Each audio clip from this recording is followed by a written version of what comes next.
Hello সবাইকে, আসসালামু আলাইকুম। কেমন আছেন সবাই? এখন সময় ২টা ৩০ আর এই সময় যাচ্ছি রান্না করতে। ছেলেকে সন্ধ্যার সময় ঘুমিয়ে দিয়েছি আর রান্নার জন্য ফ্রিজ থেকে এক বক্স মুরগি বের করে ভিজিয়ে রেখেছিলাম যে পরে রান্না করে রাতের খাবার খাবো।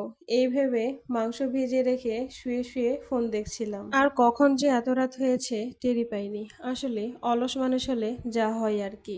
কখন যে এত সময় পার হয়ে গিয়েছে তাড়াহুড়ো করে রান্নাঘরে গিয়ে মাংস ধুয়ে রান্নার জন্য বসিয়ে দেই। এদিকে মাংস রান্না হতে থাক, ওদিকে আমি আরো একটা তরকারির ব্যবস্থা করে নেই। শুধু তো আর মাংস দিয়ে খাওয়া যায় না। ভাবতেই মনে হলো কয়েকদিন আগে কুমড়া কেটে কুমড়ার শাঁসটা রেখেছিলাম ভর্তা খাওয়ার জন্য। সেই কুমড়ার শাঁস বের করে কেটে ধুয়ে নেই ভর্তা করার জন্য।